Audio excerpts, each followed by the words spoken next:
I think there was like a period in like the mid 2000s, late 2000s, where it was like FIFA core, where like FIFA just had like so many good tunes that just slapped and that people still listen to this day, and it really like helped define just an entire generation of like European music. It was Bro, we had that with NHL in Canada. Oh, dude, there are some drop kick. Okay, go. There are some fucking immortal bangers, brother.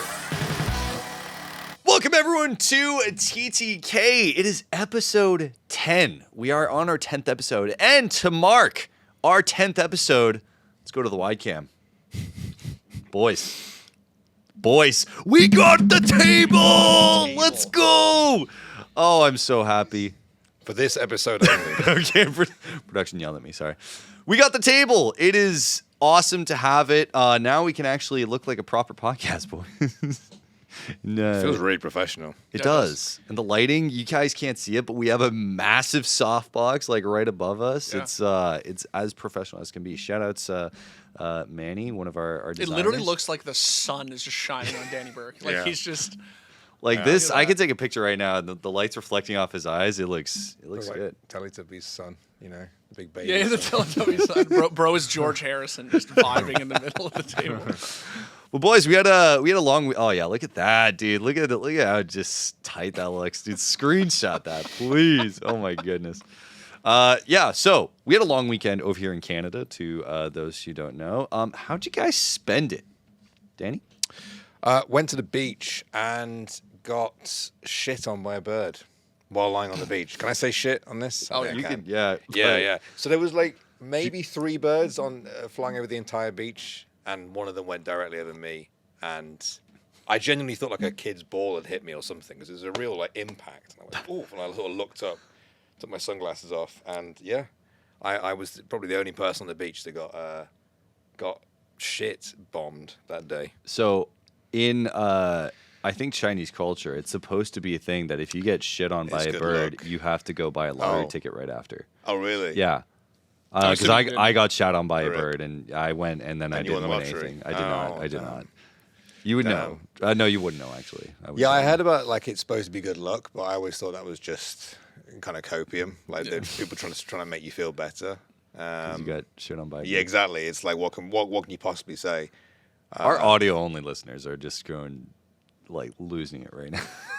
This is the one thing they intro with. Dimitri, how was your weekend, bro? It was great. Went out, got body ollies. You did? Got body ollies. Finally? Bought some records, as I do every weekend. Yes. Sorry, what was your sleeper pick again?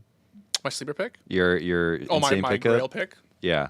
Bill Evans, 67, live at Town Hall, mono, promo copy, mint, unplayed. I want to fight him. Dude. You know, I do really want to fight him. 3 people out there will I know, but they'll be those like, who do vibe with that will be like, yo, this guy fucked this weekend. Like, holy shit. I got a deal. First US mono promo? White label. Yeah. Was it a white label? No, but it was a yellow label. Yeah. It was a white. Okay, so the answer, yes, but it just wasn't white. They went with yellow labels for the DJ copies. Right. Okay. Yeah, okay. Cool. It's usually because the Verve is usually a black label, obviously, Right. as you know. Yeah. And so this one is yellow, and it says like for promotional. Nice. Okay. I had a pretty crazy weekend. Actually, both you and I had a pretty crazy weekend, Dimitri. Did. So I should have brought it for show and tell, honestly. But Dimitri and I, over the weekend, had a meet and greet with Deadmau5 over the weekend. Actually, you know what? Let me go to my Twitter account. But we ended up waiting in line. I waited at 7:30 in the morning so that I could meet this guy. And we got a box thing signed. There it is right now. I'll bring up Dimitri's account in a sec, but we got a box set signed. That box set cost $340. That other record I got signed. Then went to Veld and saw him live. Veld is a Toronto music festival, for those of you who don't know. And his set was great. Color me shocked. He ended the set on the song Veld, which was fitting. Who would have guessed? Who would have guessed, you know? How many throwbacks were there? I didn't see the set. There was a lot. He played a lot. He played a couple, I think, off While One Is Less Than Two. He played the new Rocket League song. He got a Fortnite helmet So Fortnite mouse head, as well as he had a video package of like Fortnite, and I even have a video of it here. Okay. Nice. The one thing that I did find out over that weekend is I now have a new pet peeve. I'm not a big raver by any means. However, I fucking hate people who, when you're building up towards an insane drop or something, and then the drop hits, you're vibing, right?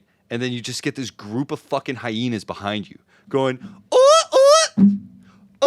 like I've never for encountered that. 4 bars, like straight. And it's just the entire Deadmau5 set was just that, and I wanted to lose it. The last thing that happened, and then we'll move on, is I was at a set, and of course, because we're theScore esports, apparently I'm incapable of escaping our Lord and Savior, the unkillable Demon King, Faker. In someone had So good. All roads lead to Faker. Dude, they do.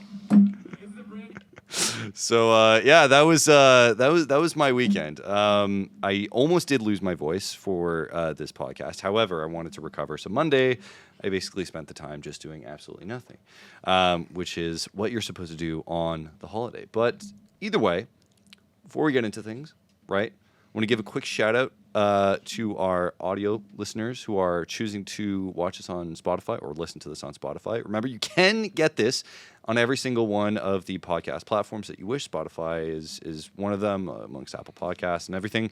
So a huge shout out to you guys who are listening and continuing to subscribe on that end. Just want to give you guys a special shout out, only because some of my friends in my personal life, they say, yeah, dude, I love it on Spotify.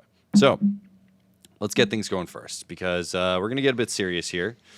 We have a lot that happened over the week. A lot of events, right? We'll be getting into them. We got the EVO, biggest tournament in the world for fighting games, that happened over the weekend. We, of course, had IEM Cologne, as you guys are aware. And we did, in fact, have a statement from Riot.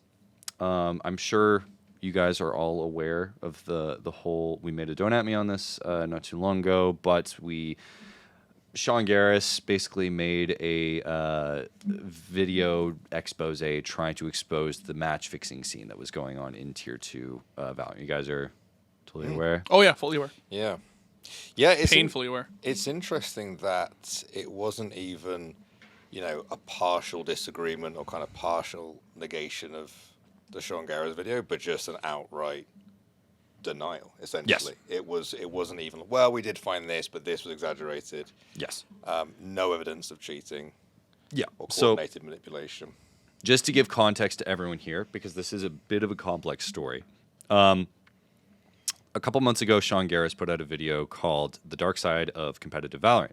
Now, at this point, he had basically, I love how, like, to those who are, would find it funny, he used, like, some Let Me Know songs, who's, like, the, like, video essay, like, makes true crime stuff on YouTube. Anyway, side tangent. But in May, he made this video called The Dark Side of Competitive Valorant, where he pretty much goes into, well, he splits it up into 2 parts. The first half of the video, he covers some Discord screenshots and some people who were, from the onset, allegedly trying to offer the idea of match fixing, basically, like offer some monetary funds for the potential of match fixing. This is all allegedly, obviously I don't keep ourselves safe here. However, that this stuff happened. Don't want to mention names or anything like that, because again, Riot has deemed everything, no evidence, and that nothing did in fact happen. However, in this case, the community went absolutely crazy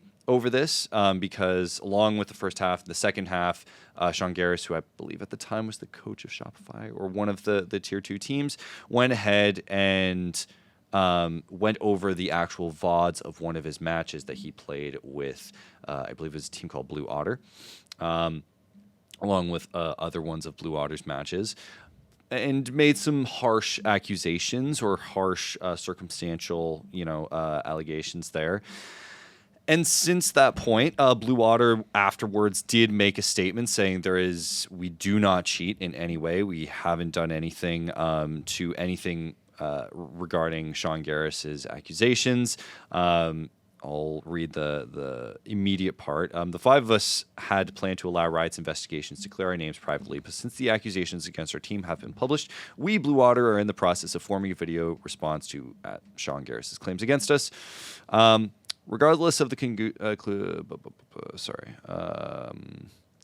immediately following the allegations, our players have already been met with numerous hardships. Most significantly, our team has received countless death threats, and players of ours was benched from her professional Game Changers organization. Additionally, the team has endured personal distrust from not only the community, but so on. Basically saying it's false, essentially. And Riot came out and did, in fact, put out a statement. And we'll put up this on the screen. I don't know if we're able to right now. But they put out a whole statement saying that throughout this entire process, they have found, and I quote, to date, no evidence of cheating, coordinated manipulation, or betting-related misconduct has been substantiated. And this is going along through, they go through pretty much everything that kind of the allegations were made for. So they were looking at clean VODs. They were looking at VODs of different matches, different accounts, betting history, as well as some of the bet slips that were going on. Especially this is a notable shift because, as we all recall, Riot, I believe, is allowing betting sponsors. Yes. If I'm correct, Danny? Yes, that sounds right. Yeah. Yeah. So they are, kind of opening the door a little bit, and they have pretty much said that there's nothing, here. However, they did give an added point is if you are approached by a match fixer to, one, do not engage, to preserve the evidence and report the incident immediately. Now, there's two parts of this statement that I really want to point out is significant in terms of our discussion here. And that is the very last phrase, that to date, no evidence of cheating, coordinated manipulation, or betting-related misconduct has been substantiated. Substantiated basically meaning that whatever allegations that have been forth, there hasn't been enough evidence to prove it to be the case, or at least to prove these cases that, to be real. Along with, this whole essentially preserve evidence, which is one of the big factors.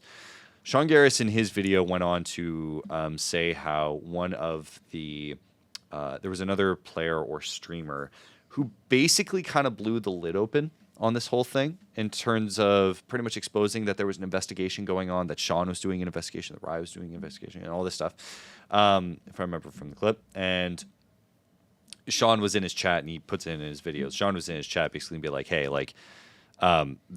why are you blowing the lid on this? There's so much still left to gather for us, a proper investigation to be done on both Sean Garris's part and Riot Games' part. You're kind of blowing the whole thing on this. And now, Dimitri, I go into this thinking of the time when iBuyPower and that whole scandal was going on. And that would the iBuyPower investigation have gone down the same way if it hadn't been for the literal smoking gun that was the texts that were exposed, that pretty much exposed the whole thing? That's not the only smoking gun, though, is the thing, right? The problem with crypto betting sites, right, is they don't leave paper trails. Steam has a paper trail. Mm-hmm. Skins have paper trails, right? Proving who owns what account, that's a separate thing. That's harder to do, or very easy to do. But it's there is a paper trail, and the best part is that Valve has access to it. It's literally in their backyard, right? This whole thing is obviously complicated, but Riot saying we did not find evidence that could be substantiated is not the same thing as saying we didn't find evidence, right? I think that this thing was basically always half-baked from the get-go. Mm-hmm. It was pretty much always doomed from the get-go. I don't think there was any way you can't half-ass an accusation like this. Yes. You need to have the smoking gun, even if the smoking gun is very, very, very difficult to, if not impossible, to acquire. And the problem is that in this current age of match fixing, it's all but impossible to acquire because these crypto gambling, they leave zero fucking paper trail. There is absolutely no way that any of this shit will ever get tied back to anyone who does it.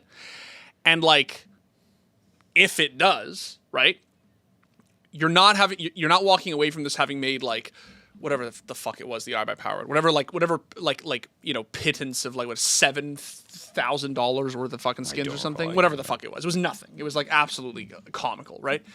Versus now, a single fucking Dragon Lore sells for like $50,000-$60,000, right? So like, you can even if you do get found out and you do get banned, like, your payday can be 6 figures, right? Your payday can be mid-high 5 figures, right? Like, and you just absolutely walk away from this being like, yeah, that's cool. I'm fine to never play competitive tier 3 Counter-Strike ever again. I'll just take my fucking $79,000 off my one payday and just go, right? Now, I know I'm crossing games here, but it applies to both. Yes. Right? Oh, so much. It applies to both. We literally just covered it with the end story and how much, like, we're seeing potential match fixing kind of going on, especially in tier 2 EU CS, which is like a huge factor. The similarities absolutely are there in that you have 2 games, and Sean made this point like in his video. And again, I understand a lot of Sean's case is entirely circumstantial, right? Where it's just maybe some screenshots here and there that, maybe blah, blah, blah. And a lot of maybes, a lot of ifs, but nothing like bang smoking gun. But you have 2 scenes that at one point had a lot of money involved in them. You had, and he makes this point in his video, you had a lot of organizations that were involved in the tier 2 of both these scenes, right? Still somewhat in CS or whatever, and all that money's gone. Just absolutely gone. Yes. For all these people who were feeling, the height of salaries, feeling good about money, there's nothing left, right? Anyway, sorry, continue with your point. You also have 2 developers who are, I mean, in very different ways, right? Like, Valve basically thinks that everything is, or are acting as if everything is fine, right? Since this introduction of VRS and the forcing of invites, and like, I'm not going to fucking get into that. It's a whole other thing. It's a whole other thing that is like absolutely.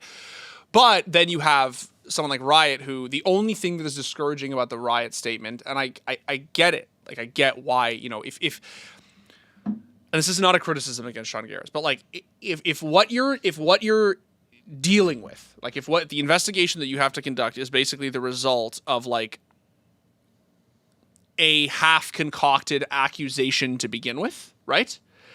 Like it's fumes. It's trying to catch a phantom. Well, so I should say that I believe, if I remember correctly, that Riot had started their investigation beforehand, and and that there was some allegations that were brought up, and throughout this whole thing, it's like they've been looking and reviewing with like a lot of different metrics, right? And even people have criticized when Sean was going through his own VOD review that he really didn't do some of his due diligence into like, okay, was this actually a sus clip or not, right? I think it's just because, there's more and more inklings of this happening in the tier 2. The problem is that you mentioned is the evidence. The evidence you need is the evidence you're never going to get. Exactly. You're never going to get it. You can't just look at clips and say like, oh, that looked sus, or like, oh, that looked like you're never like the smoking gun, as you keep calling it. You're never going to get, right? That does, and like I said, if Riot had said in their statement, which they're not going to say because it undermines essentially the entire investigation, but if Riot had just said, yeah, so like, we found some stuff that was like maybe a little bit suspicious, but like we can't do shit all with it because like what the fuck are we going to do? We can't. Right. It's half-baked. They're not. That would be literally them admitting that they can't control cheating that may or may not be happening in tier 2 in their tier 2 scene. Right? They're not going to do that. They're just going to come out and say, "Look, we didn't find anything concrete. We couldn't substantiate anything.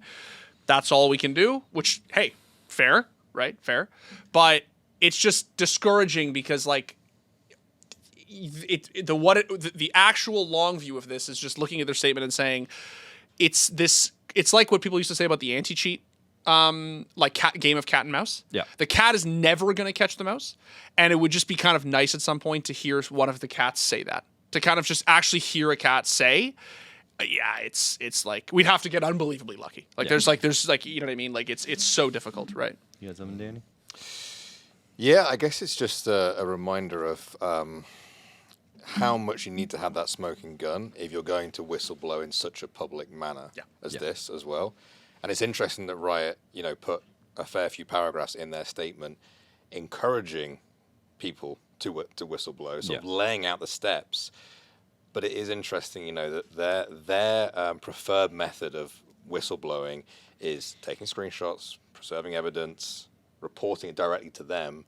And I wonder if there is going to be more of a conversation around the kind of more public, almost like vigilante style, like making these million-view videos where you don't necessarily have the smoking gun, but you just want to get it out there. Oh, yeah. Versus more direct reporting to a publisher that actually perhaps has a vested interest in. People might be suspicious that they're trying to protect their image, right? Yeah. Or uphold this idea of them having a complete control over cheating and stuff. So, I mean, I don't know. I mean, I remember, was it Shroud at the time was like, this is a really risky thing to do. Like, he better have this right, It was Shroud or not. But yeah, that was the general sentiment. It was like he's putting this out, and it is not the smoking gun that people like that he might think it is, right?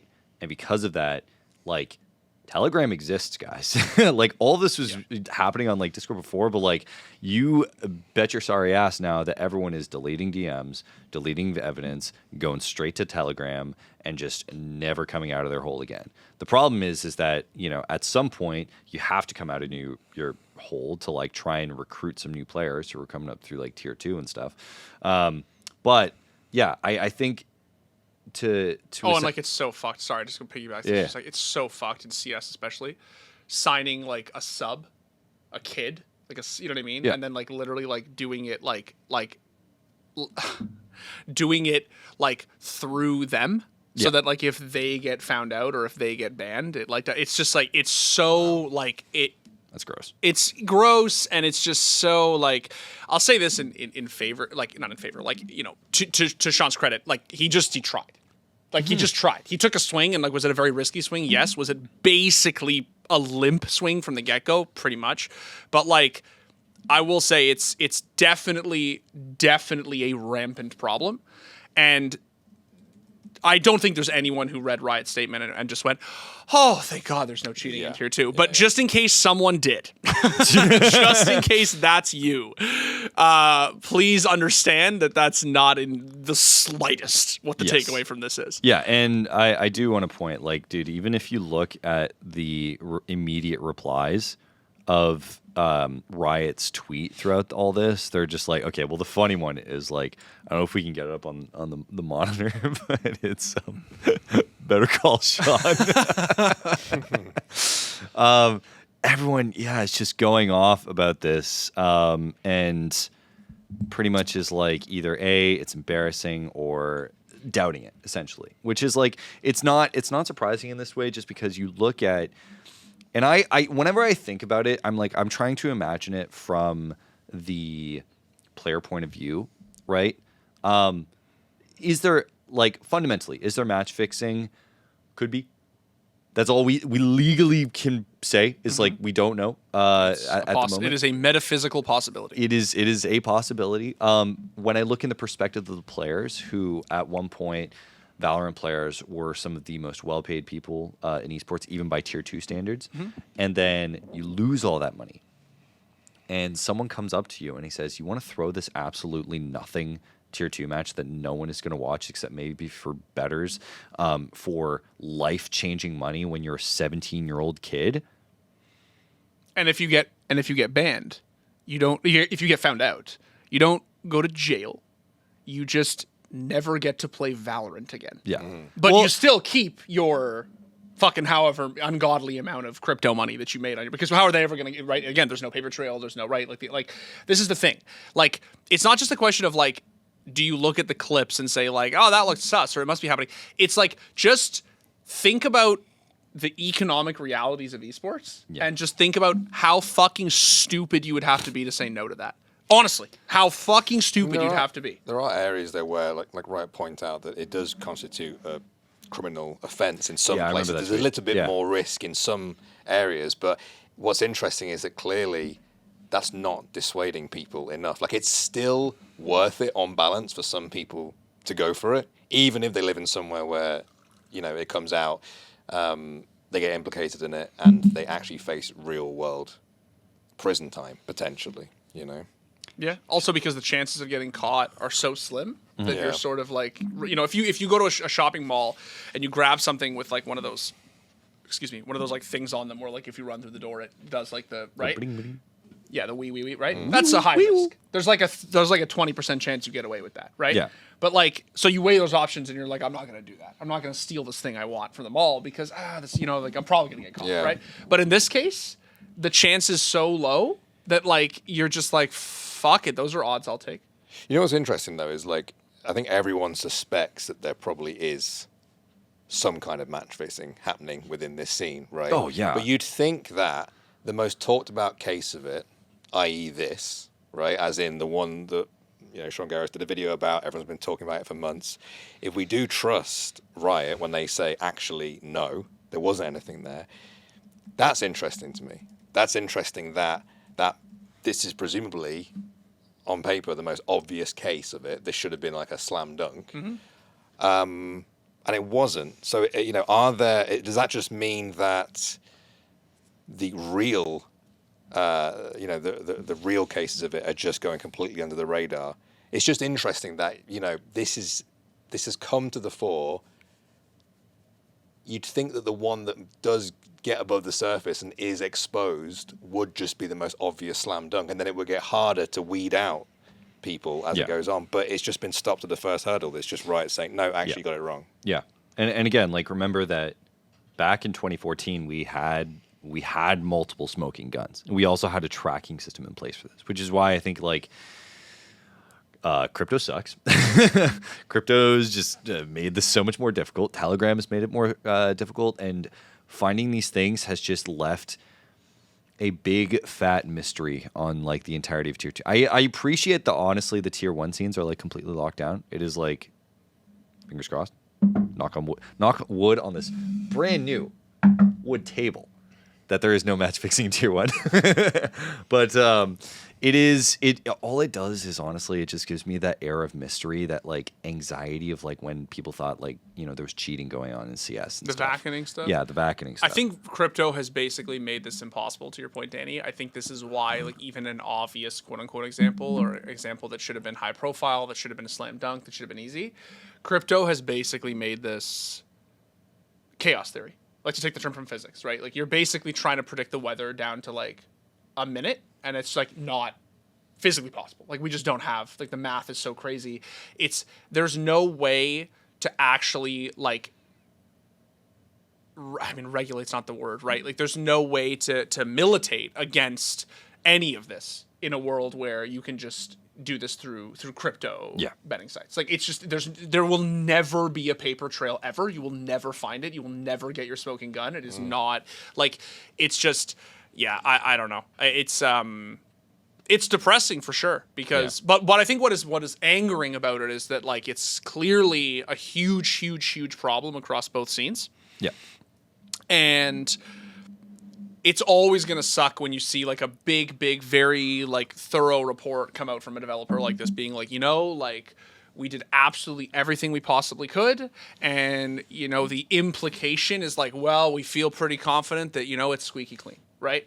As opposed to, because again, they can't say this, we did everything we fucking could, and we, turns out, are completely and utterly fucking powerless and can't do shit to stop this. And of course, yeah, they're not going to say that, because that just undermines everything. You right? it might be reading into it a bit too much, but the line where they said whistleblowers play a critical role in protecting fair play, there is an implication there that you know, you can read between the lines and says, well, it plays a critical role because there is unfair play going on. That you could say that, you know, which that's not a full-blown admission from Riot. But No, they're but you're saying, right. hey, by the way, just so you know, when you do whistleblow, it is actively helping us.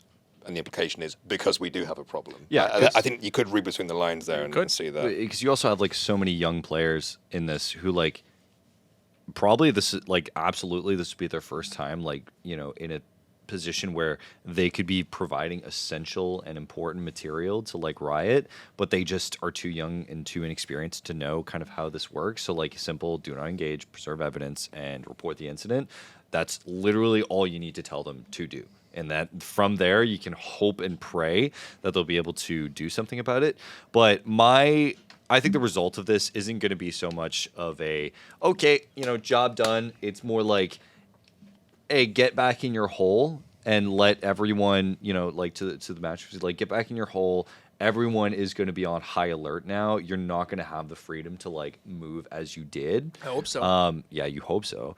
And then hopefully from there, we'll be able to like get some actual kind of evidence put in place for now at least. But it is a sad state of affairs. You know, hopefully that, you know, we'll be able to get more stuff in the coming, you know, year or 2 year or whatever until we actually are like they'll be able to fully disclose stuff. Or again, maybe it's just how they have said it, which was that they did a full investigation and there just is nothing, which would be a positive as well. So if there's just no match fixing at all, yeah, that would be sick. You know, that would be so fucking cool. That'd be great. If people were not capable of taking 5, if not 6 figures for throwing literal nothing online qualifiers at the age of like 19 or whatever. Yeah, no, that's.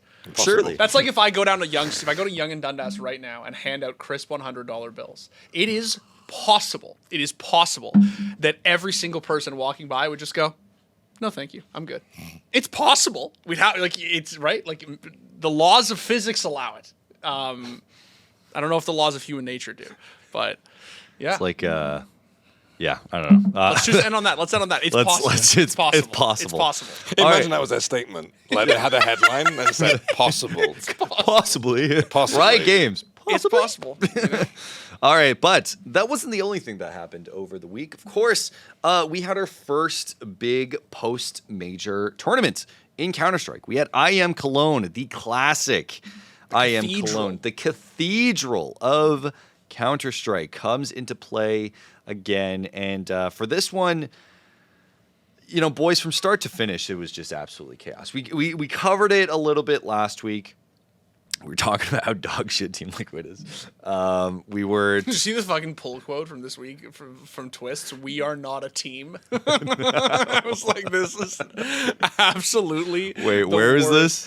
I forget what it was, like what interview it was with whom, but like he just gave. It was the pull quote from the interview was literally like, "We are not a team." Like. Oh my god! It's so bad, dude. Team Liquid are down, fucking horrendous, man. This is so rough. Oh no! But Jesus. Yeah. So Liquid, you know, they're currently playing in the Blast tournament that's going on right now, but they are. Oh god! Have they lost to an academy team yet? Oh, you know what? Oh, do I show it now? It was VP, okay, you know what? Right? Hold on. They lost to VP's academy. Hold on. We'll show it because I want to save this for the end, but it's too funny not to. So before we get into the full IEM Cologne stuff, let's. This was like a 24-24 round. Oh, who's on this? I can't remember the team name. Ecstatic? I think so. That's Zipple's team. Oh yeah. Oh, hold on.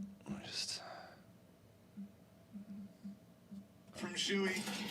Oh, and Twist is also looking to make a name for himself. Heard of this guy? Not this game. Oh, they smoked themselves off. Oh. Is it? In a weird way, it's probably okay. Oh my god, did Liquid lose this? Tell me they go for this. You okay? Oh, they're just saving. It's upsetting me, but like in a good way. Like I'm crying, but I think it's good crying, like from laughter. They're not saving. Liquid lose this. This is a round Liquid can lose. They will lose this. I fucking called it. 100% Liquid lose this. They smoke themselves off Z and win the round. No. The only one who can. Oh my god. That's beautiful. That's beautiful. There's your React segment live, guys. All right. React live from the studio Saturday night. That's great. Cop- Holy shit. Top As soon comments. as I'm dead serious, when they smoked themselves off Z, I thought to myself, Liquid could lose this round. Liquid could lose this 100% round, Liquid yeah. could lose this round. Top- There's top 100%. comment, just Only damn team Liquid. in the world who could lose this round is Liquid. Yeah. Also, Harry and Hugo shoutouts. That was goat combo. glorious. That was honestly You're the awesome. only one who can. So good. But that wasn't part of IEM Club, I will say. Of course, throughout the course of the tournament, I'll just go over the people who made the playoffs, which was Maus, Furia, Mongols, Navi, Vitality, Team Spirit. And from those, Team Spirit walk away with a solid 3-0 over Maus. Yep. And I think the more bigging shock to everyone is that Maus beat Vitality in the semis, and it was a 2-0 and a close-ish 13-9 on Mirage, 13-8 on Train. Did you watch any of those matches? I did watch a little bit of it. I was very surprised that Maus beat Vita, to be honest. I didn't think that Vita's Grant. Because Vita's been their dark horse, right? Vita is like been their there. kryptonite. Yeah. Vita is their raid boss. Like it's their final hurdle. It turns out that grand finals are just their final hurdle. It turns out that Vita are just actually like usually the ones who are there. But good for Maus for beating them. Dead ass. Good for them. They ended a 37 BO3 streak. Because obviously it was wasn't it? I'm trying to remember now. Because I thought Vita's, they lost it at the major. They lost it. I swear to God, they lost it in a BO1. That's why I'm saying it. Oh. Vita lost their BO1 at the major, but I think that in terms of they won all of the subsequent BO3s. I could be wrong, but I feel like I'm not. Oh. And so what happens is that their BO3 streak actually extended to 37. 37, yep. Yeah, Maus and- ends Team Vitality's 37 BO3 win streak after a 2-0 win. Clean. Very clean. On Train, too. Yeah. Clean. Flamesy had with an awful go. Yeah, did you see it? Yeah. Did you see? Flamesy went 1-19, Yeah. and I wonder if I can play it because it's got Someone made the frag movie. Someone made the frag movie. Danny, have you ever seen those like frag movies where it's like This is an old Counter-Strike tradition, Danny. it's like Fort Minor where oh come on, I gotta Maybe if I see Okay, so it. like there's this tradition from like mid to late 2000s in CS where like you'd make frag movies and you'd compile all the frags from an official and it would always be to like some fucking like System of a Down. It's always Fort Minor. Fort Minor with fucking yellow car or something like that. And the meme. Yeah.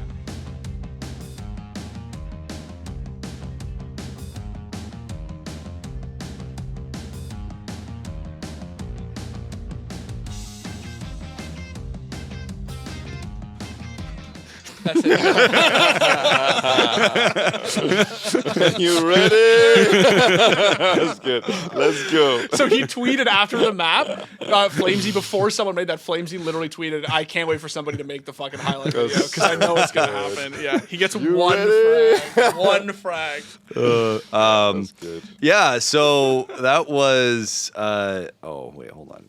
Can I just say on a side note, I love that certain esports have been around so long now that they can be sort of self-referential like that. It's like a callback to something Yeah. 15 years You ago, literally- pushing Yeah. 20 Yeah, years yeah, ago, 20 years, Yeah, it's this- so true. cool. Very It's few true. scenes I think that can like operate that way. That being said, as far as the grand final, I mean Navi also make a run to semis. Cool. Yeah, decent. no, good for them, honestly. Went the full 3 with Spirit, who, I mean, when it came to grand finals, I was watching part of that match, and it really like the moment I think I literally saw, like, I think it was Donk get like 2 Deagle like eco round kills. I'm like, it's over, dude. Like, it's just Donk. like it is hard to fathom like how absolutely fucking good this kid is right now. I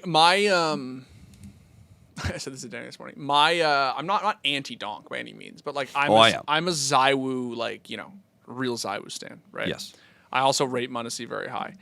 I just don't know. Donk, I'm always like he's that third For me, he's just that third. I think these days it's really impossible to rate him below Modesty. Like that's a troll. Yes. So it's for me it's Zayu Donk. Like for me the point is I watched this tournament and I was like genuinely not very impressed with the way that Spirit played. But I was so beyond fucking floored at how Donk played in this tournament. I don't have words. I sincerely don't have words. I'm doing a reaction this tomorrow morning, and I'm gonna talk about it more there, but like, and actually show it. But like, he is living so rent free in pro players' heads. No. I don't mean in like a oh bro, like I mean in a literal. When they hold tab and they look at the scoreboard and they see that he is the last one alive, or they know that he is the one they have to swing out and trade, you can actually see them hesitate. Yes. You can see them be like, this kid is so fucking good and unplayable that like, I do not understand how he hit some he had that fucking ace on Mirage where he had 9 HP and he was Tetris and he got 2 kills. 2 fucking kills at 9 HP in a post plant. And I was like,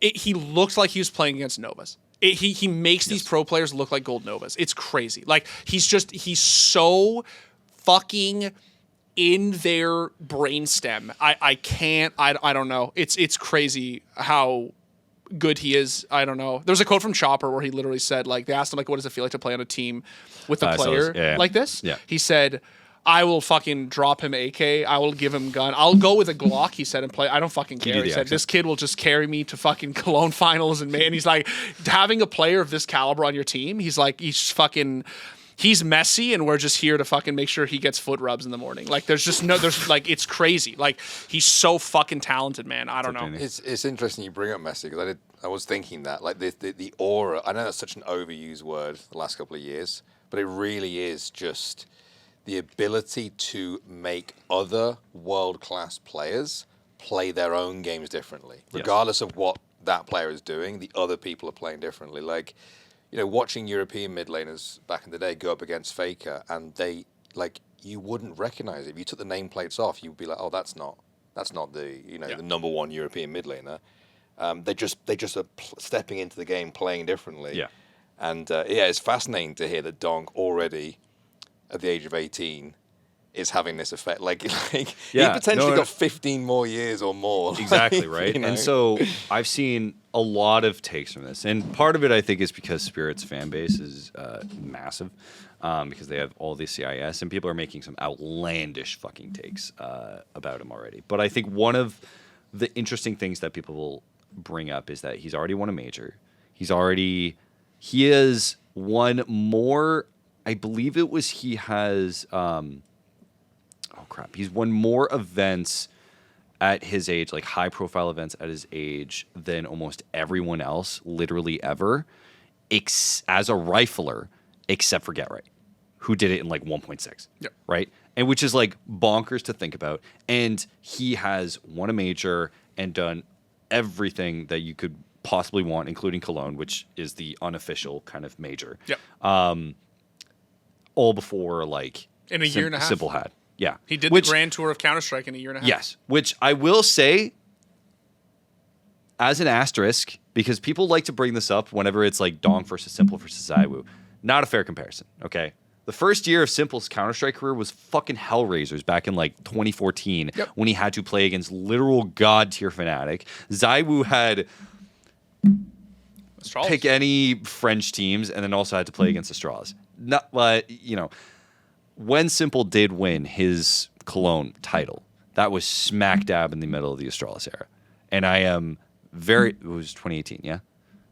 They won 18. They did win 18. They beat Big. Remember that was the Big, right? That was their crazy run. Grand Final against Big. And Astralis dropped. That was like smack dab in the middle. That was a sick Cologne. It was a sick Cologne. It's one of the greatest after movies I think ESL ever produced. But so I'm actually kind of getting flashbacks a little bit. Is this the one and done for Spirit, that they just win Cologne and then, you know, Vitality continue their run?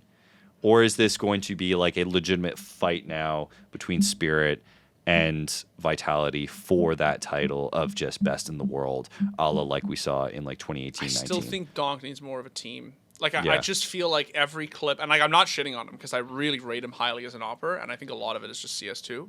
But like every clip I saw of Donk this weekend, like, you know, like the Twitch clips or like the Twitter clips, they'll start like in media res, like they'll Yeah. start in the middle, was just Shiro holding an op angle and getting absolutely fisted. And Just crazy because it's like, Shiro. it's literally like Shiro's, he gets fucked in the dome, and then Donk now has to save the round with a rifle. Like, Such it's just descriptive language. dude, it's crazy how like he has. I don't want to say he has no team. That's not true. That's not like no hell. But this No, is no, not, yeah, like but Chopper's 2018, so but great, 2018 Simple had no fucking team. Like 2018 No, Simple, he had famously Flamey. had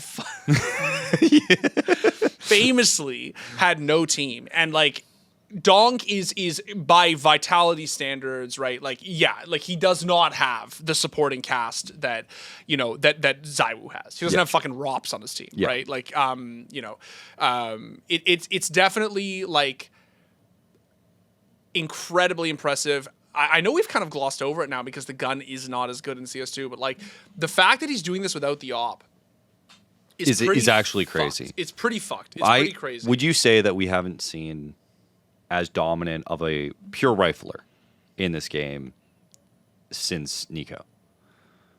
Nico, but like, I mean, here's the thing, man. Like, Nico is the go rifler, but like he's not ever reached even close to the level of big stage dominance that Donk has, Yeah. right? Like, you know, Nico's famously lost 16 fucking majors and Yeah. has never won Cologne. He won Kato. I don't know. Did he win Cologne? Nico won Cologne. I'd have to look it up. Hold I on. don't know if G2 ever did. G2 win Cologne I'd have to look it. with Hooksy? Or was that just Kato? I'm looking Look it it up. up. Pull that shit up. I don't even know. But either way, it's just in terms of big trophies, like it's, you know, he doesn't have that clutch factor that Donk has. He doesn't have that, right? Like carried over the finish line with the rifle, right? He won Cologne 23. Yeah, I thought so. Yeah, Okay, I against thought so. Ents. Remember Ents? Oh Jesus, yeah. Oh God, what was that team actually? Hold on. That was with Glaive, right? No, No. no. Didn't have him Nerds, yet? Sunpace, Madden, Daichen, Snappy. Yeah. Wow, that what was a actually run, good team. Jesus. That was a good team. That was a good run. Yeah, it was a good team. Anyway, it's So- I think that Donk is carrying with a rifle in ways that I think people Did you see real quick? Did you see Pimp's tweet? no. Pimp tweeted, Donk is the best player in the world right now, and I don't think it's that close. ZywOo obviously is obviously the most winning of the two, while also being close to Donk's output. But let's be honest, if we strip their teams away, but let's be honest, if we strip their teams away, Donk is the better raw player.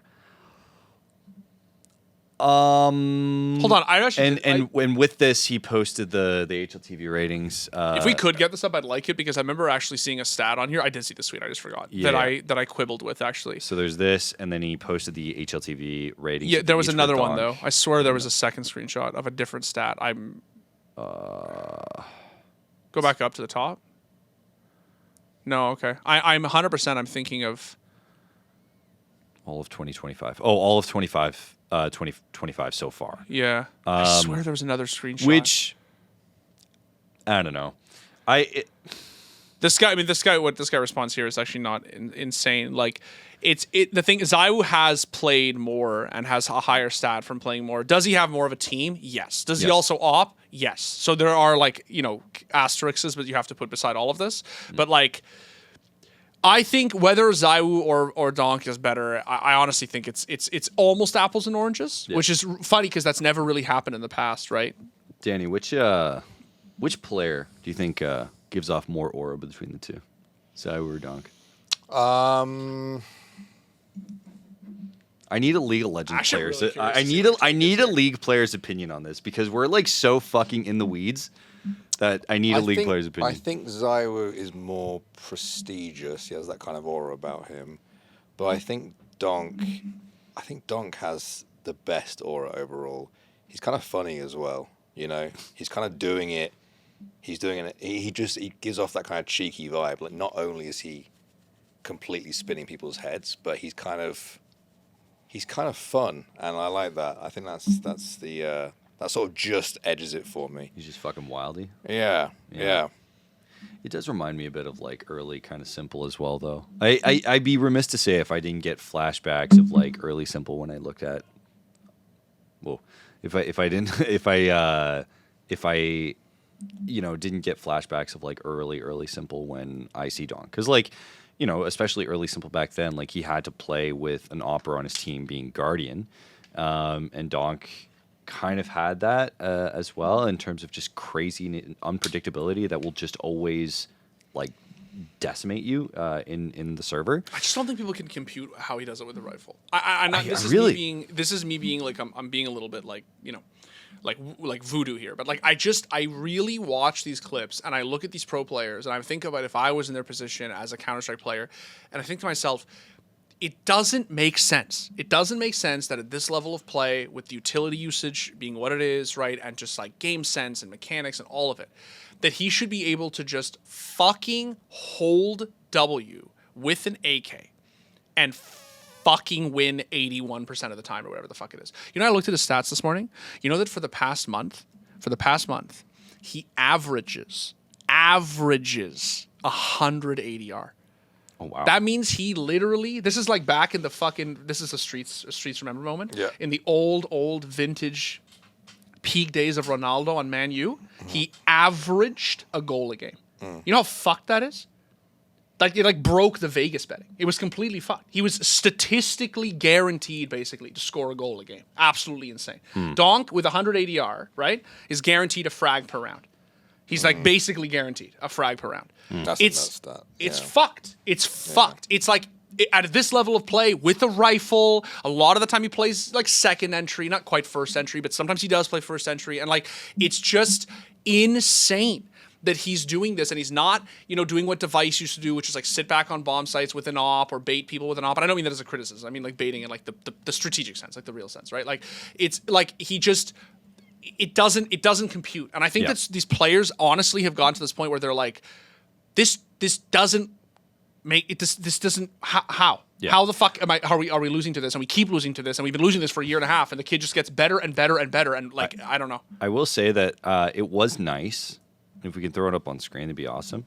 It was nice to get some emotion that isn't. He was really emotional when they went to this tournament. He was actually crying, dude. Yeah, he was very, very emotional. It was really nice to see. Speaking of the aura you're talking about, Danny, he really dropped the shit disturber, fun shit talky, or like he really was emotional when they won this tournament. Yeah. Because like think about like, the amount of and I'll give credit in that. Or I will say, like, he also got a lot of shit for, like, the first year of his career. Arguably warranted, arguably not, depending on how you look at it. He's a kid, but he was also acting like a little shit in the server sometimes. Yeah, and was getting away with a lot of stuff. But to see him go through this kind of arc now where he's actually starting to grow up a little bit. I mean, he had that quote where it's like, I wanted to give up, like, after 2024. And, like, he just put in the work and just continued grinding. It was just one of those nice moments where I'm like, okay, he really, like, earned it for this one. And even though his HLTV MVP sucked ass, like, his HLTV picture was... My favorite ones are the ones that suck. I love Dude, it was... Oh, God, let me find it. It was actually so funny. He looked like Twists after New York. Yeah. Here it is. Yeah, dude, look at this... Look at this fucking picture. He's like, yeah, dude. Oh, yeah. No problem. That coin, though, is sick. Have you seen it? Yeah, I have seen it. It's really cool. Dude, it is super sick. For Danny's context, and for maybe anyone else who's not familiar, there's a very famous photo, Danny, of Twists won the MVP for ESL New York 1 in 2018, but they lost. So he was the MVP for the losing team, and the winning photograph is famously just him holding up the coin with just his feet. No, that's not even the first one, dude. Isn't it? The first one is Simple when he freaking won MVP after Star Ladder, which was, by the way, the first time that a losing team won MVP. Because there was debate as to whether or not the MVP could be for this. Was Kenny S was the one who started this debate, right? Anyway, the point is he looked completely dejected holding up an MVP medal. That's often the case, though. Like, it's not. It's actually fairly common across sports and esports. Was it? Like, surprisingly common that, that someone on the losing team ends up with the MVP award. Connor McDavid and the Conn Smythe last year, right? Here is Simples when he first won it as well. Or not first won it, but when he won it as a loser. Because that was, up to that point, the like most hyper carry individual, I think, in the history of Counter-Strike. Like, he was the best in the server by a very far margin, and he still lost. Yeah. But again, like, you look at this team of what he had to deal with, and I have to hold on. Yeah, this was his numbers while losing, by the way. What is it? 1-6, 1-5, 1-6. That's in the final, by the way, because they went to overtime twice. Or sorry, And look at the teams teams he's playing against too. Like, these are like. So anyway, shout outs Donk for just being a better lad nowadays, a better human being. One last thing I do want to bring up, or two things I want to bring up for this, is first off, they had a thing at IEM Cologne. Where they had, it was liquid, basically. They had, you put a sticker on for bring one map back, and then put one for removing one map. If we can load up this tweet, universally, everyone's like, take out Mirage, which I was actually shocked with. It's becoming the wave now. You know? Also shocking, how many people want Cobblestone back?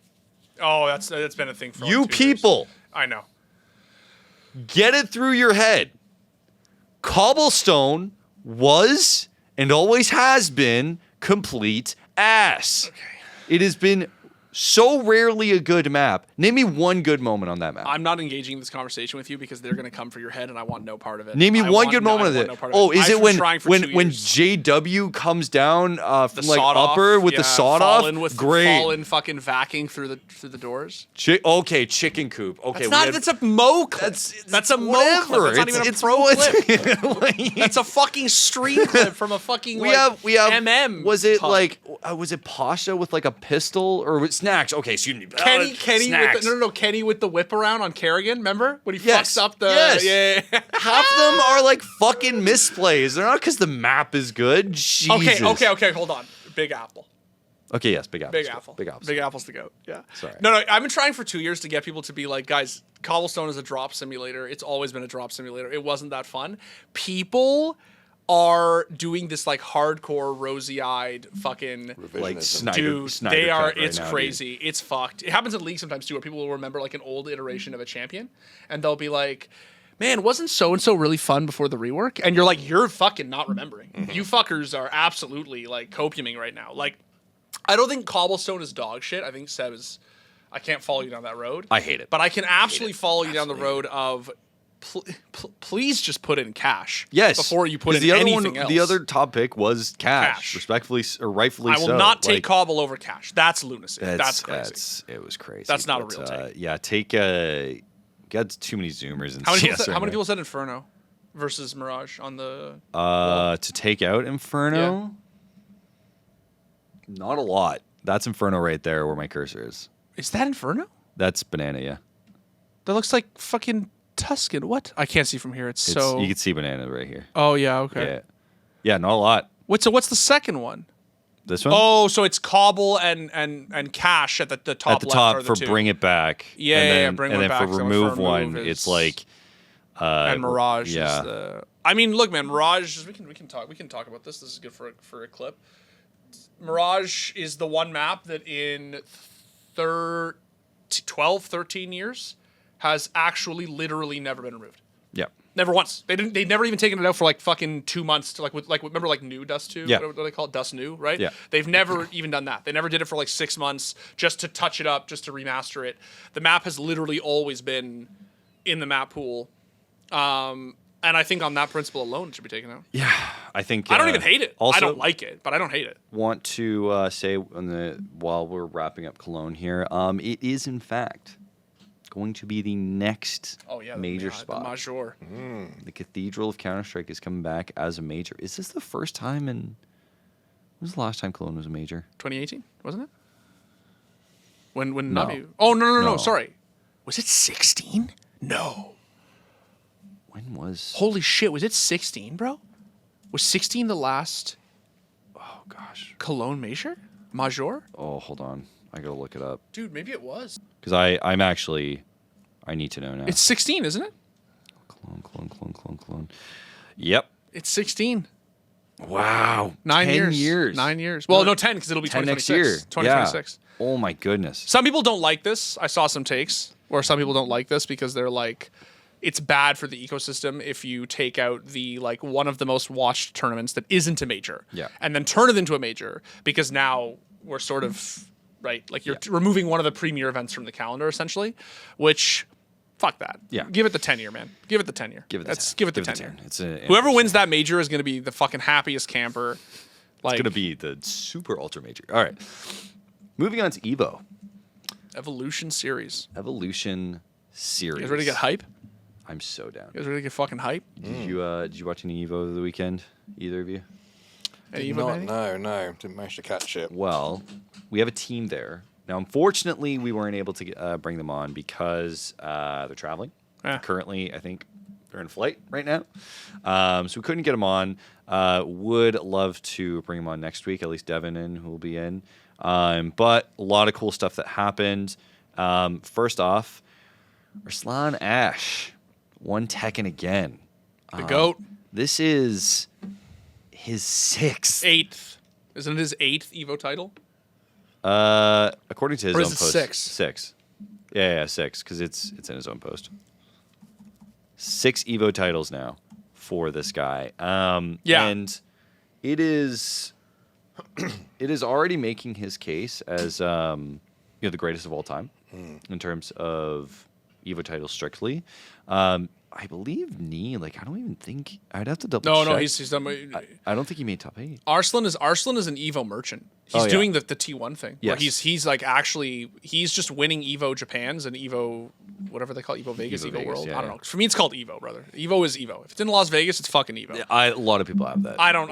Yeah, he's won Evos and Evo Japan's left and right He is approaching, across 2 games. and Danny could sympathize because like there is like when Evo comes around, like Arslan is 4 years now, just like guaranteed final. Like there's just so many aspects where he's just going to show up, and especially because we just did the Don't At Me on him, of he's had that whole beef with knee, and everyone has been like talking about it. How's it going to manifest? And if I remember correctly in saying like, I'd have to look up knee's placement, but I don't recall him seeing him in top 8. Oh, really? Didn't even get to top 8. That's kind of rough because people were sort of talking about it as if They're they're like, on track yeah, we're for gonna the have final. we're gonna have a show match They're or gonna a show settle match. it, settle Yeah. the beef in the final. Let me just bring up Nice thing. Where do you end up? Top 32. Tough. Damn. Yeah. Tough for the He lost GOAT. to a Pakistan player who they themselves, dude. Pakistan as a region is getting fucking scary. It's getting really bro. scary. Yeah, they're nuts. He was on, I was watching back some of them this morning, and like some of the Arslan moments, and like he was on the ropes so many times. It's Atif, right? Yeah. He just like he does this thing, man, where he just like is on the absolute fucking brink of losing, and then just it's a. I was talking about Danielle this morning. It's a fucking like Disney movie anime thing where he just like he gets like absolutely rinsed right down to like the absolutely okay, this is over, you're on the ropes, and then he just like it's like the Karate Kid thing, like where he just remembers like wait, wax on, wax off, and then he just like remembers how to play Tekken and just fucking reverse fucks his way back and just wins. And it's like I don't know how he does it every time. I don't know why. But it's That's kind of how some best thing ever. Some people operate at that level, though. It's almost like they have to get pushed to the absolute brink before something clicks. Yeah. You know, they cannot. It's almost like a fight or flight thing. You know, for him, it's like until the threat of losing the entire championship is upon him, he can't play at his absolute best.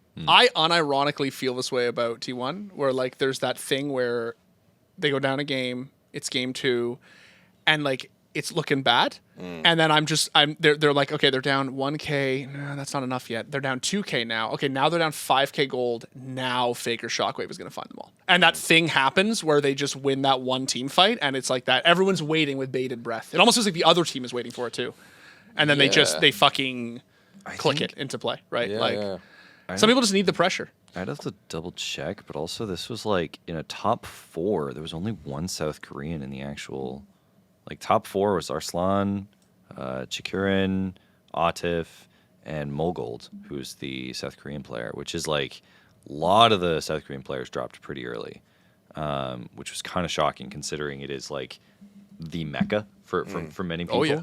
But yeah, Atif, you know, I believe I'd have to double check, but you know, Arslan Atif is becoming a classic matchup at the moment. But that wasn't the only game we had. Of course, we had Street Fighter 6, where Menardi ended up taking it, which I could be wrong. I believe that's his second, unless I think I am wrong. Yes, I am wrong. Yeah. So Menardi took it huge for the Dominican region. Honestly, awesome to see. Street Fighter just like at EVO was super awesome. I had friends there, and they just really enjoyed it. One thing, because EVO just produces so many fun, stupid shit that just happens. This, what is it? During the Fatal Fury top 8, and I hope we can load it up, had the greatest crash out of all time. Oh yeah, I saw this. This is great. This is great thumbnail material, I have to say. Have you seen this? I have. Yeah. I love the reaction. Yeah. So do you guys know the story here? So this is a throwback. Yeah. I got the original. It's just still going, bro. Oh my god, bro! This is like an anime loss. Yeah. I love how Goichi's starting to use the box too for like. I like how the crowd isn't reacting too much though. Like it's almost as if this is within the realms of normality. Yeah. So I ended up bringing up the clip. This is from 10 years ago. Yes. Where this all happened down. So it's a throwback, Danny, to a series between these two Oh, is that players. him again? Yeah. Yes, okay, and he did this 10 years ago. But this was more sincere. Like he's being more real here. He's 100% memeing. Oh, you mean here? okay. Sorry, you mean Here. here? You mean Here. here? Yeah, I think that he's. I don't even know, man, because this is so fucking ridiculous. How long does it go on for? Can we Oh also my talk God. about? Yeah, this goes on for. He definitely watched this back before the most recent Evo. For like, Yeah. Oh, yeah. You know, He's You just know, like, well, because He's been rehearsing it for sure. Yeah. stand up. Oh, I was gonna see if it mirrors it. bro. Can we talk about how like this is also called Animevo? Yeah. Animevo. I learned about this. This is the Waifu series? These were the side games Yeah. at EVO 2015. Yeah. Yeah. But the now side because games. Fatal Fury for was the on anime a fighters main stage that were not on right? the main ticket. Yeah. Also, despite the fact that it was not there, Melee was in fact at EVO in the big Did I two see HBox in the big 2-5. Yeah, in the big 2-5 HBox. He says, if we bring up the tweet, I am bringing Smash to EVO with an IRL challenge. $5 to play against me in Melee. If you win, you get the jackpot. The jackpot starts at $100. If you challenge me and lose, your $5 gets added to the pot. Ends when someone beats me or the pot hits $1,000. Good luck. And yeah, he was in fact just smoking kids with Melee with the Really? whole setup and everything. He literally brought. How much did he make there? That's gotta be What did like- the pool get up to? I'd have to double check, but because it says it maxes out at $1,000. Did he make it to 1,000? I think he did. Yeah, That looks like there's 10 $100 bills there. I count. I'd have that to. just for show, or let is me that- double check because True. if you're gonna let me look through his tweets, I believe he said here. Where'd you go? Oh, okay, yeah. I He said forgot. that he basically has to win 200 games in a row. Yeah, dude. Which I mean, I actually fully believe that he could. Like, Yeah. it is HBox after all. Like, All right, hold on. Let me bring up another thing real quick. So, along with that, we ended up getting the best handshake ever. Check this out. We had during Tekken. bro, a Doge. Oh my god. Oh my dog. Oh fuck yes, That's respect. that's fucking so respectable. Look at this good boy, dude. That's a fucking good laugh. Look That's at this amazing. good boy, Hey, man. nothing in the rule books against that. No man. So basically, the player why can I not remember his name right now? But Kentucky is the dog, but the player is like known for playing with the dog on his back. Just always plays with the dog, and so he made it like pretty far in the Tekken bracket. Pina, who of course is also a Tekken player, was like, okay, I'm gonna give my props to the dog, which that's just I fucking love this. Like, this is why I love fighting games. It's because like it's so infinitely better in producing these moments than like so many other games. It's crazy. Has he done this before? Or is this the first time? Yeah, no, I think we made a shorts on it before. Right. Where I'd have to bring it up, but I remember we made a shorts basically about how this guy just Tekken dog. Unironically, he might have had more stage time than some players. Like, how depressing is that to look at your Liquipedia stats and go, I think this dog has actually had more stage time than me.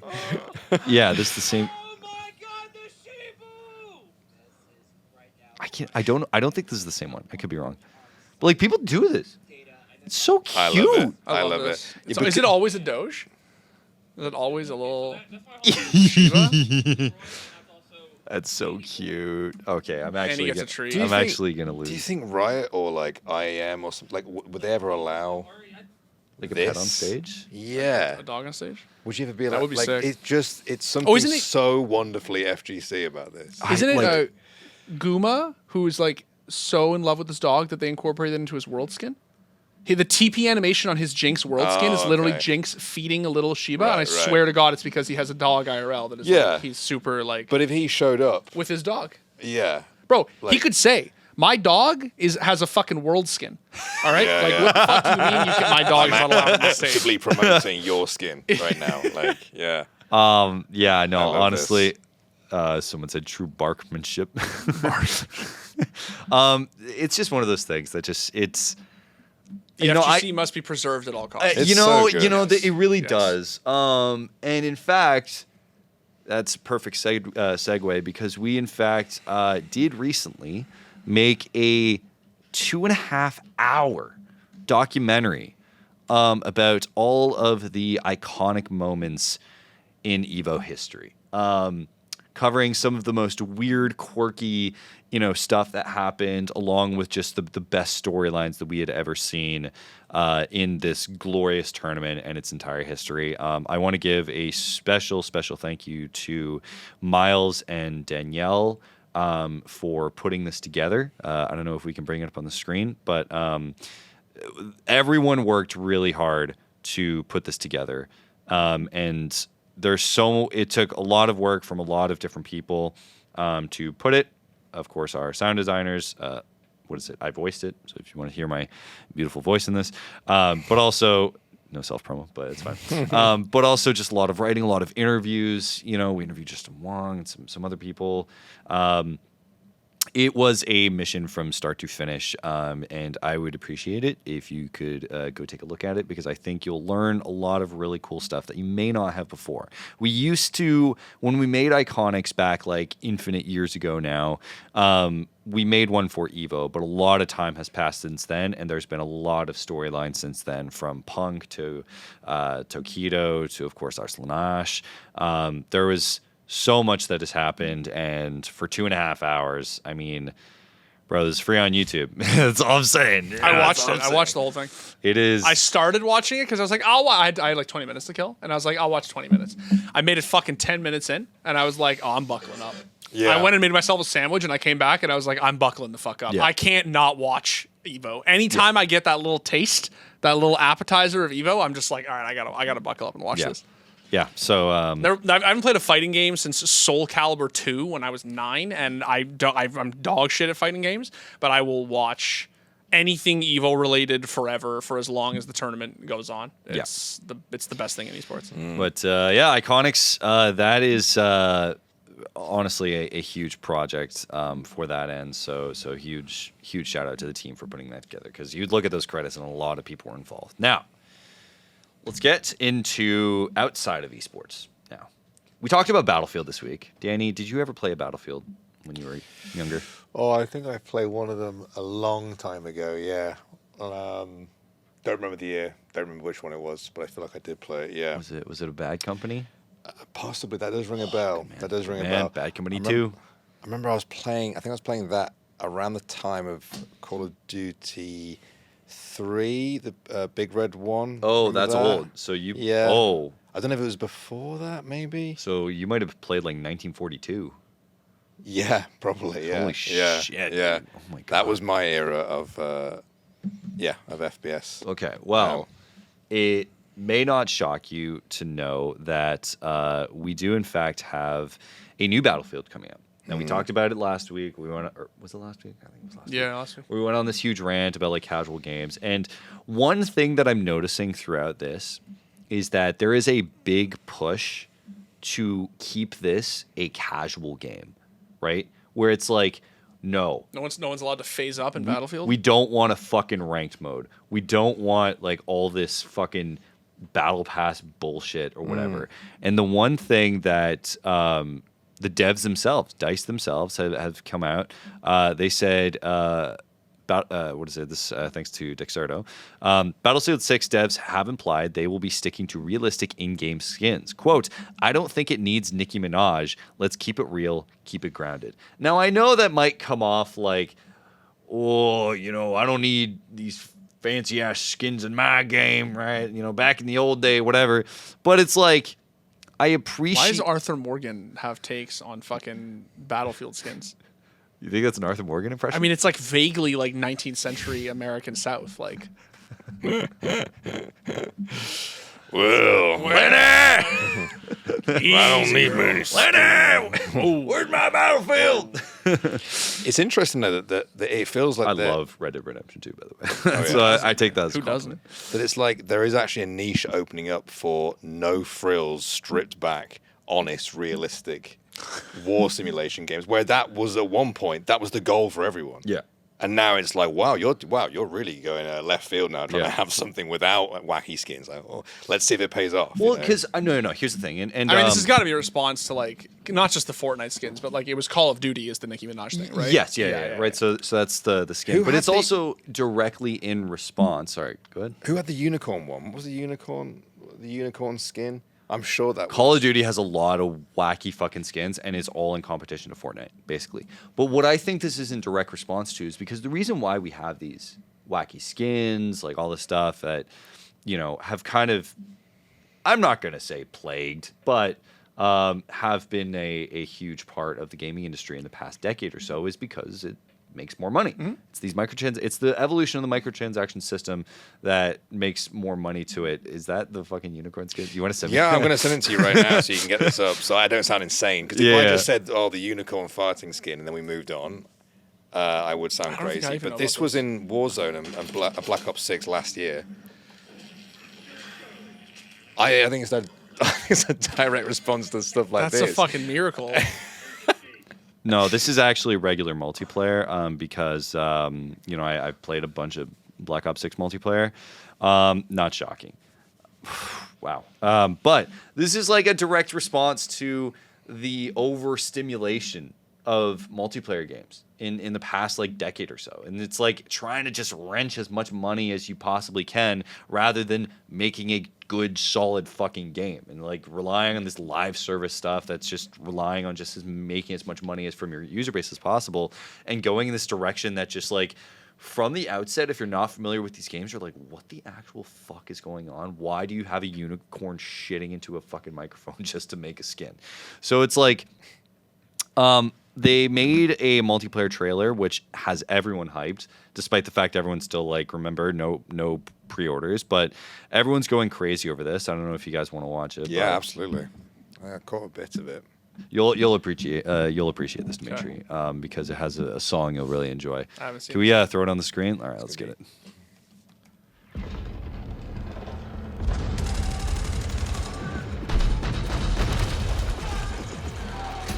This is all in-game, by the way.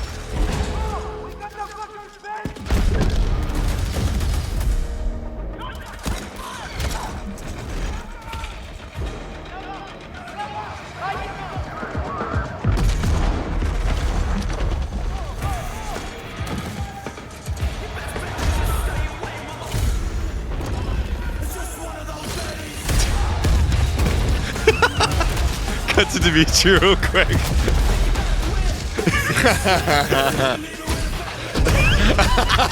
I love that splice in the middle of the trailer. But it's got drones, Dimitri. I'm so out. drones. I'm so out. Like,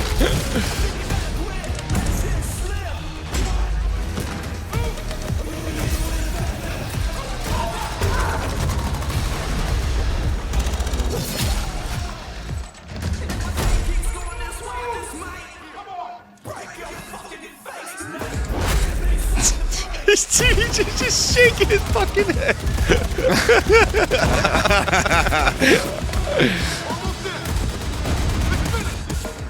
All I will say That's a real about story. this, okay, one, trailer looks sick. Okay, like Limp Bizkit aside, trailer looks fucking sick. Those drones hit a little too close to real, you know. I think with all what do we know what the release date for this is? October 10th. Yeah. Oh, this year. Yes. Oh shit! So the game is like actually. Oh ready. yeah, it's going This through isn't the like a it's thing going where through the it's- press cycle. Have they announced yet if it's going to be multiplayer only? No, there's a campaign. There is a campaign. Okay. That's the And so that all of that is in game, I- like you just said. I think you say that, but I think because they had the multiplayer trailer and the regular release. That's why trailer. I'm asking. could I be wasn't wrong, sure if but it was you know, like- I'll look it up later. But So, but they that was like the multiplayer. Like you said, it was all in engine. That was all like yes, in game. That's yes. all. Yes. There's also a battle royale. Do they Yes, have? they have different modes. Is that I'll the get to it. first I'll get to time? it. I'll get to it. Thanks, Holt, our producer. Yes, Battlefield 6 will have a single player campaign. Do we know what the modes are yet? So I will get to that shortly. I will say, despite real quick, all the stuff going on in Ukraine, the drones.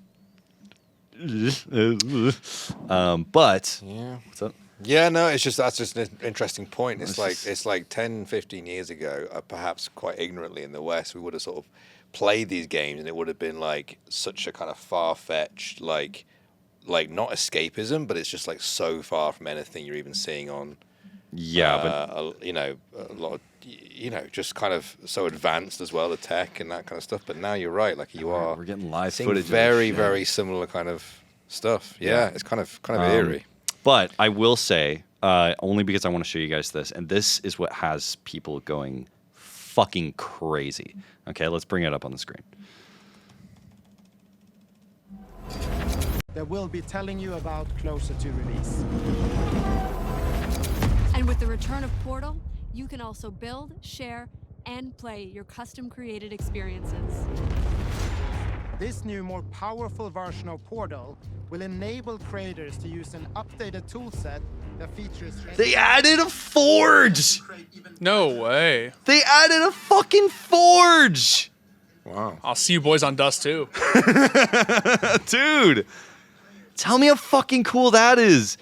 Now, remember, no pre-orders, but that's still pretty fucking cool. Holy shit, I'm dude. just surprised it's actually coming out this year. I didn't. I realize am that it actually was- shocked that it is. And Yeah. now, listen, everyone is like worried, obviously, because it's like, okay, well, listen, they're hyping all this up, but it could come out looking like garbage. It could be like just, you know, whatever. But the one thing that I have noticed in the discourse on like TikTok and stuff like that is people are like super pushing back against dog shit streamer takes. So your Shrouds, your XQCs, your whatever. They did a pre-launch event or whatever for like a bunch of different streamers like Fusli and Tim the Tatman and stuff. But like there has been severe pushback against streamers and their takes in this. Most notably, like one of them was like, you know, Shroud had this take, if we can bring it up real quick. You know, because like I don't know if he's played a Battlefield game. You guys have all played Battlefield games before. You know like how the class system works or whatever. Oops. Sorry. But yeah, there we go. All right, yeah, let's bring this one up. My allergies going crazy. Me too today, actually. Oh, this I don't like. You should not be able to use two primaries in a game like this. You can position yourself to have the perfect weapon in every single scenario, which kind of sucks. Like, brother, this kind of thing has been in the game forever. Like you're able to, and it's only limited to certain kind like DMRs and shotguns and some snipers, whatever. You can have multiple weapons. I am very tired of streamers who are speaking on games with A, not having played them, B, assuming they're an authority on them, and then C, like trying to make them something they're not, right? Like this is meant to be a casual experience, like not super sweaty. Like what was the fucking Battlefield game that came out that looked like Roblox that everyone had a ton of fun with? It was like BattleBit or something. Oh, yeah, I remember this. Yeah, like, people really dude, liked it. do you want to know why so many people loved that game? Is because it literally brought them back to 64 v 64 fucking chaos on a map without any sense of ranked, any sense of fucking sweat lords who haven't touched grass in a year. So you can get in a fucking server, play with your friends, like role play like you're in some stupid ass squad. Someone throws a molly or whatever at your feet, and then you can have a good time. I don't need streamers ruining my games before launch. Oh, it did happen at some point where like 4 years ago, whatever I'm getting it was. heated, boys. Holy shit. Sorry, I'm actually hot You're right getting now. worked Fuck. up. It was COVID. It was like 2020, 2021. I remember this thing happened where like I guess it was in the wake of like the 2018-19 Battle Royale craze, where like people started like these streamers, right? The Shrouds, the Symphonies, they started like sweating these like battle royale modes in Call of Duty or like right like and it stopped becoming this like thing where you would just go to have fun and like recognize that the mode is just like inherently sort of a meme, right? Like it's so much RNG involved and so much running around, and then it started to become like this like fucking where are we dropping, boys? Like we're absolutely like you're locked the fuck in. You're gonna people have like he has like sweaty esports takes now about like whether you should be allowed to use 2 weapons or not, whatever, and like. I just feel like even in Modern Warfare 2, man, like in 2009, people were like doing this had this attitude where it was like, oh, you're just there to fucking kill shit and have fun, right? Go ahead, like, Danny. What's up?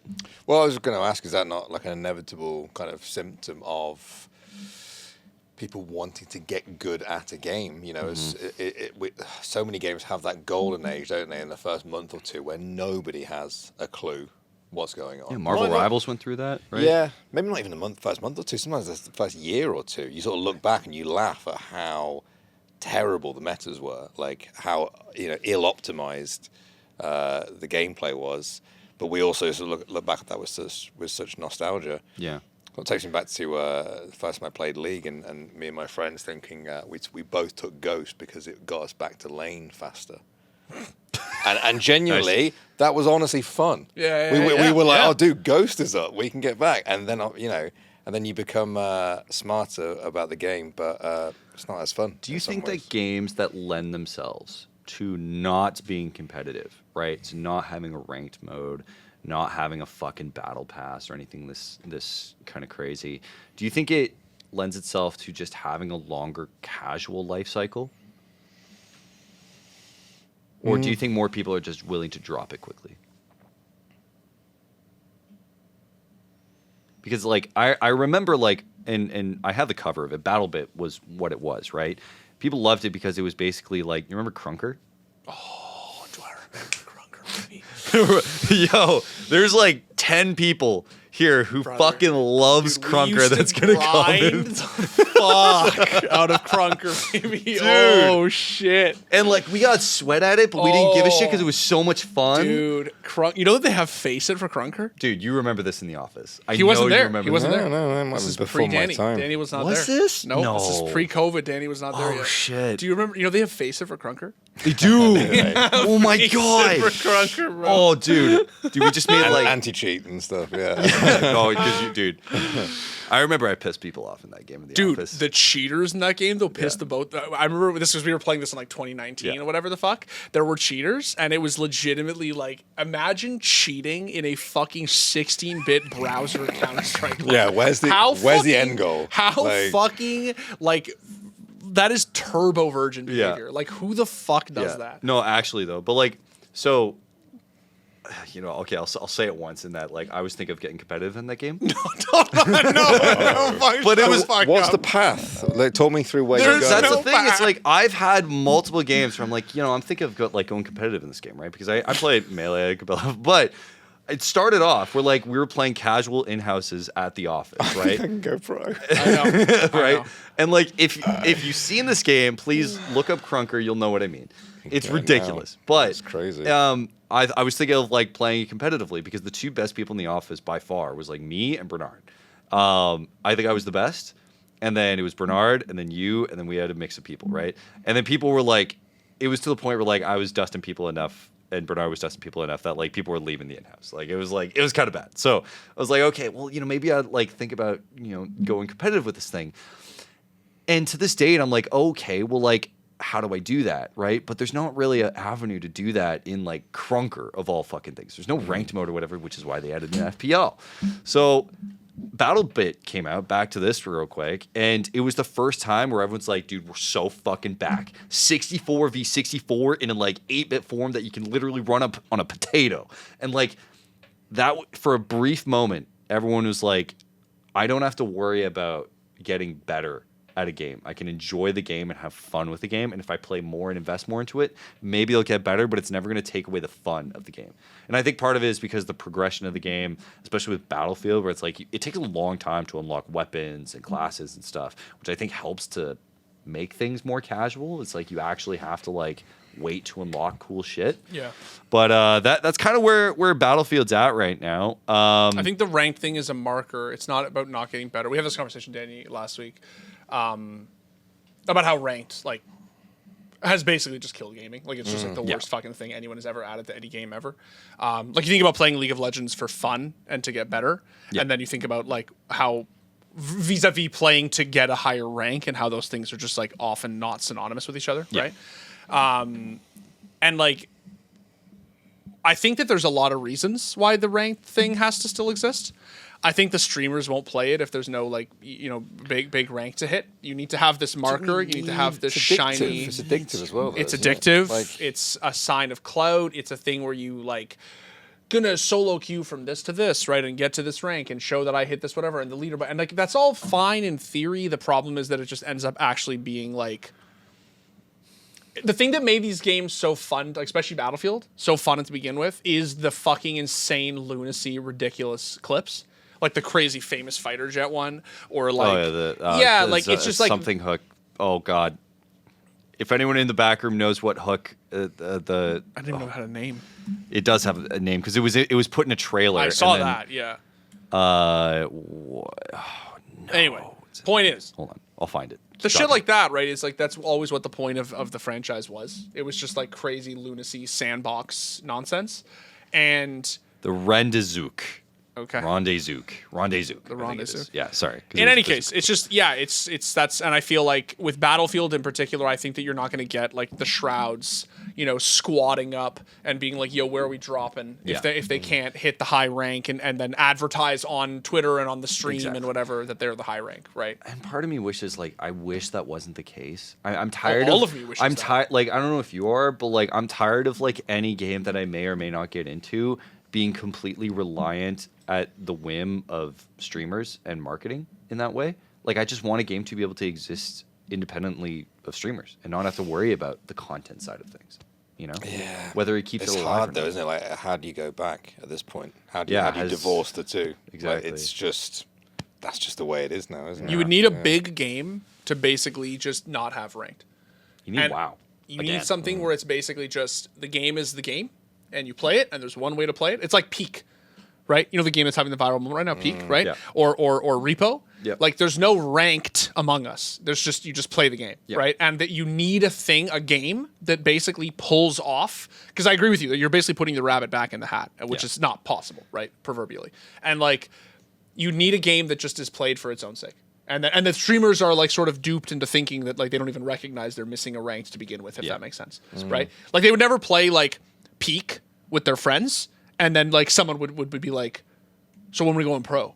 So where's the, you know what I mean? Where's never Peak even esports, dude? Where's Peak esports? You would never even think to ask that question, right? You just play the game, right? Like, I don't know. It just feels like this is, on the one hand, it's really easy to make fun of the COD players for complaining about the skill-based matchmaking lobbies, whatever. On the other hand, I get the incentive to be like, there was a magic between the years of, like, 2004 and, like, 2011 where you just played the game. There was just no ranked. You just played the game. Progression. And there's oh god, these dirty, filthy players, these quick scoping players got good playing in non-skill based matchmaking lobbies. They just got good, right? Like, but I miss that. I miss like the you just play the game. You just go into lobbies, style on people, and that was its own reward. Yeah. You know what I mean? Like, the only victory you were looking for was that particular game. It was just what's right in front of you. Whereas with the rank system, you can win 3 or 4 in a row, but your mind has been locked on that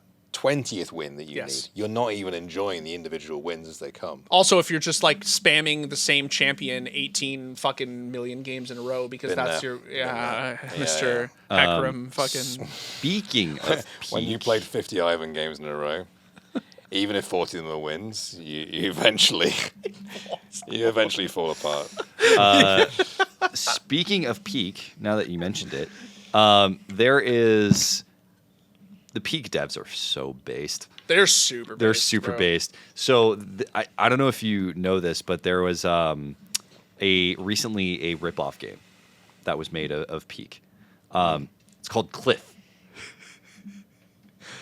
I mean, you couldn't be more blatant, could you? Really? No, you couldn't. Yeah. You really couldn't. And it's like, it's a basically it's a Roblox clone of Peak, made in Roblox. And in response to that, because it's actually gotten a lot of downloads into it, because it is a children, like so many kids are on Roblox. It is crazy. Okay. There's also microtransactions, so it's an easy way to actually take money out. But the developer of Peak tweeted out. Let's bring it out on this one. The devs tweeted because they shared a screenshot of it, and AgriGrab, who's the dev here, tweets, "To be honest, would rather you pirate our game than play this microtransaction-riddled at Roblox slop ripoff." Based. Base take. Based. Fucking love this dev. Peak, by the way, because I have now played it with Mr. Sam Gore, who also works with this Peak fucks. It's awesome. I think Peak is the best at fuck. So here, this is my tangent for this. I really don't like these games. Like, I'm not into these the hit of the month co-op games. I'm not into them. And it's not because I have something against them or something. They're just not for me. Yeah. I played Among Us literally precisely one time, had a fun hour and a half, and then went, I'm good to never do that again. And then all my friends were like, no, let's play every night for the next 5 months. And I was like, I'm good. I'm good. I don't want to play it anymore. I've played Repo more than a few times. It is really fun. It is really creative. It is extremely hilarious. The Shadowplay clips that you get from playing your Repo with your friends is otherworldly. I think Peak is by far the best one of these games that I have ever played. Oh. I think that it is really offers a sense of agency that a lot of these other games don't offer. I think it's very funny. Well, I was going to say the proximity chat clips are very funny. People sliding down cliffs. So funny. It's a simple thing, right? But it's so good. It's so funny. And even just the little hand, the sticking out the hand, and it's just it's so fucking good. And I think Peak clears. I think it is absolutely hilarious. I think it's really fun. I think I love it. I love this game a lot. I think it's really, really, really fun. I'm so happy it's finding success, especially for a small dev team. And I filmed a short on it, I think last week, where they added cannibalism to the game. In the patch. Yeah, they added it. So if your hunger is below a certain percent, your crew will start showing up as chickens. Hallucinate them as chickens. No way. But do you know that it's still your crew? When they appear on your screen, you see a chicken. Yeah, I think their name still shows up and everything. Okay, right? so you don't have to. Yeah, but the thing is, and this was in the script, is it will fill you up completely, and so it is the most nutritious and fillable piece of food in the entire game. It's the meta. It's how you climb in ranked. Yeah, now, exactly. Who's gonna sacrifice himself? Yeah. So Peak is awesome. You should go play it, and it's $8? It's so cheap. Dude, that's fucking Oh yeah, damn. bro. Yeah. Go get the game. It's pretty fun. Did your girlfriend play video games? She would play this. I was looking at Okay, it. This kind of problem solving stuff. Yeah. What we do is I play with my wife and Sam and his fiance. The 4 of us will play, and it is really great if you have a group of like, let's say four to six Yeah. friends. Like it is the most fun ever. It's so fucking so fun. I'm doing it right after my Minecraft race right now. It's very good. So we're now at the respond to the comments section of this podcast. Oh, yes. And boys. Shit. We got some heaters. It went a little crazy last week. Okay, first things first. Let's get it out of the way. At Raider20, along with 20 million other people that said this, Faker renewed contract for 4 years. theScore esports. Okay, boys, we're not flipping burgers no more. Yep. Or sorry. Okay, boys, we're not Wow. flipping burgers for 4 more years. Yeah. Don't at me just signed a 4-year yeah. I was shaking hands with T1. with a big check. Shout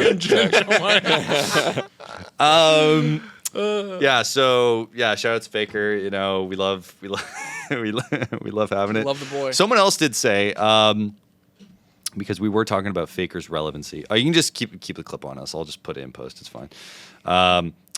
The reason I didn't give a fuck about First Stand was because Faker and T1 wasn't there. I never watched a single game of the tournament. I only watched T1 games. That's all. Now, that's a little extreme. I think, don't admit that. You should probably be in a case where, like, try and make an effort to watch. Fuck that. Other Admit teams. it. But no. I think that it's the truth. It's I think it's becoming really funny. I think becoming a T1 Glazer is super fun. I don't even awesome. recognize the existence of Chovy or any other player that's not Faker. If Faker is not playing, I don't watch. If he's not in the tournament, I don't care. I could fucking give a shit. I could care less.